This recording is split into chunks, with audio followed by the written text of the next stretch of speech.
Friends, company आपकी चाहे Tata steel हो, टाटा मोटर्स हो, मारुति सुजुकी हो, सॉकलैंड हो, ठीक। हर किसी को पता है कि आपकी जो बुक है आर.एस. खुरमी बहुत अच्छी बुक है, चाहे आप रिटर्न की तैयारी कर रहे हो, चाहे आप इंटरव्यू की तैयारी कर रहे हो, ठीक।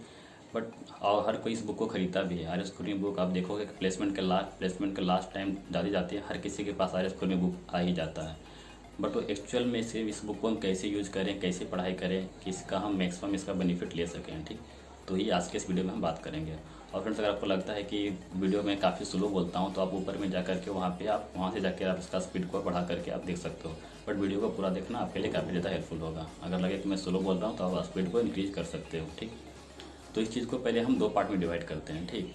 एक पार्ट में हम फर्स्ट ईयर और सेकेंड ईयर के स्टूडेंट को रखेंगे और दूसरे पार्ट में हम थर्ड ईयर के स्टूडेंट को रखेंगे, क्योंकि उनके पास टाइम बहुत ही कम होता है और बहुत सारा प्रेशर भी होता है, प्रोजेक्ट का प्रेशर, एग्जाम का प्रेशर, प्लेसमेंट का प्रेशर, ठीक।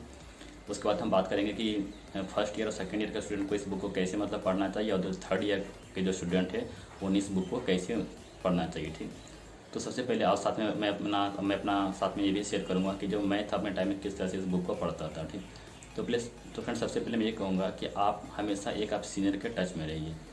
जब भी आप सीनियर के टच में रहेंगे तो आपको हमेशा वो डायरेक्शन आपको गाइड करते रहेंगे कि कब आपको कौन सी बुक पढ़नी है, कैसे तैयारी करनी है, इंटरव्यू की कैसे तैयारी करनी है, आपको बहुत सा वो आपको हेल्प करेंगे, ठीक।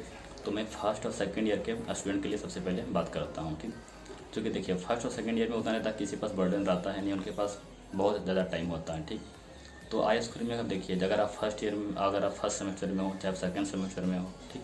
तो जो भी आपका सिलेबस का जो भी आपका सब्जेक्ट ख़त्म होता है, जैसे अगर आप फर्स्ट सेमेस्टर या सेकंड सेमेस्टर में हो गए तो आपका अप्लाइड, अगर मैं मैकेनिकल की बात करूं, चाहे आप इलेक्ट्रिकल के लिए आप जो भी बुक इलेक्ट्रिकल के लिए हो, चाहे आर.के. जैन पढ़ो, चाहे मैकेनिकल के स्टूडेंट आर.के. जैन, चाहे आर.एस. खुरमी, जो भी बुक आप लगाना चाहते हो, ठीक।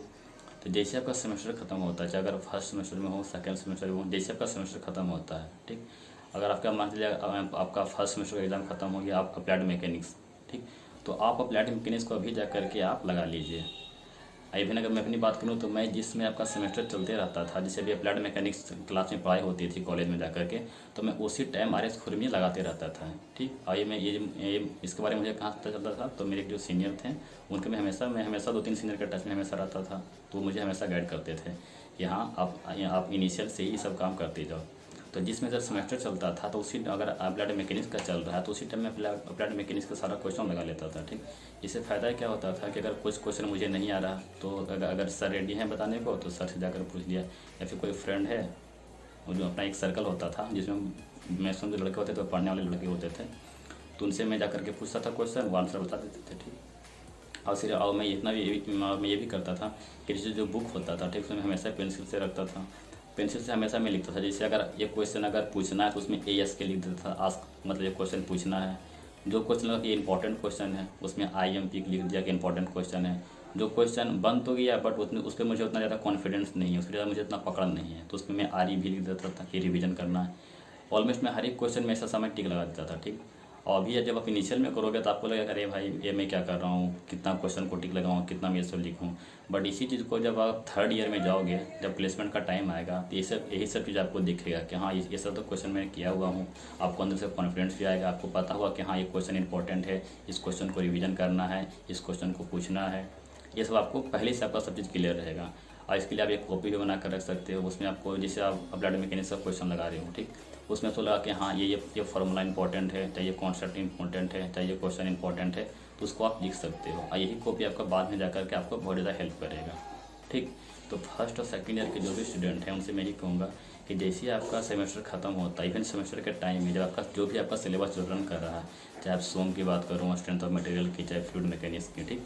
तो आप उसी टाइम उस चैप्टर को लगा लीजिए। इससे क्या होगा कि आप देखिए, इससे आपको सबसे ज़्यादा बेनिफिट ये होगा कि आप एक बार अभी लगा लोगे, फिर जब एक प्लेसमेंट का टाइम आएगा, जब उस टाइम लगाओगे तब तक आप आर.एस. खुरमी को एक ही चैप्टर को आप 2 बार ख़त्म कर चुके होगे, ठीक।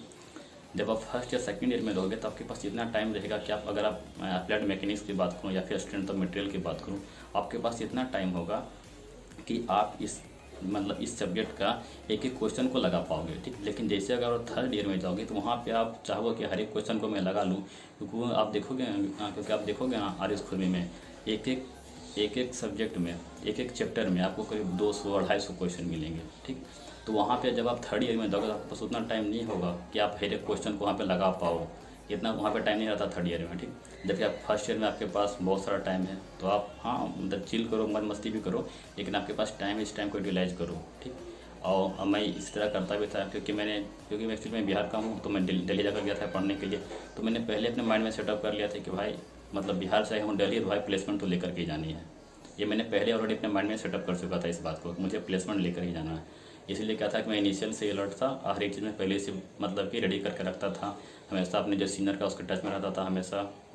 मैं मतलब आपको भी यही कहूँगा कि हमेशा आप सीनियर के टच में रहिए, ताकि वो आपको सही से गाइड करेंगे। जब भी कोई सीनियर मिले लगे कि हाँ ये बंदा सही है, हमेशा उसका फ़ोन नंबर ले लो, चाहे आपसे वो एक सेमेस्टर ही क्यों ना सीनियर हो, 1 सेमेस्टर सीनियर हो, 2 सेमेस्टर सीनियर हो, आप उसका नंबर हमेशा लेकर के रखिए, आपको बहुत ज़्यादा बेनिफिट होगा, क्योंकि वो आपको गाइड करते रहेगा, ठीक। तो वो फर्स्ट ईयर और सेकंड ईयर की मैं बता चुका हूँ उन्हें किस तरह से आरएस खुरमी बुक को पढ़नी चाहिए। अब चलते हैं हम थर्ड ईयर के पास। देखो थर्ड ईयर में क्या होता है ना कि मैं अपनी बात बताता हूँ, एक्चुअली आप भी चीज़ को फील करोगे। जैसे आप थर्ड ईयर में जाओगे ना, तो वहाँ पे आपको एक ही साथ बहुत सारी चीज़ को टैकल करना होगा। जैसे आपका प्लेसमेंट का आपको रहेगा प्रेशर कि भाई प्लेसमेंट लेनी है। दूसरा क्या रहेगा, आपका एग्ज़ाम चलते रहेगा, आपको एग्ज़ाम भी पास करना है, क्योंकि एग्ज़ाम में अगर बैक लग जाएगा तो भाई फिर तो प्लेसमेंट होगी भी नहीं, ठीक। तीसरा क्या हो गया, आपको प्रोजेक्ट का प्रेशर रहेगा कि आपको प्रोजेक्ट बना करके कॉलेज में सबमिट करना है, क्योंकि आई थिंक लास्ट में क्या होता है कि आपको प्रोजेक्ट बनाना होता है, प्रोजेक्ट का एक नंबर होता है, तो जब तक आप प्रोजेक्ट जमा करके नहीं दोगे आपको नंबर देगा नहीं कोई। और प्रोजेक्ट के लिए आपको कभी मार्केट जाना पड़ेगा, कभी ये सामान लाओ, कभी वो सामान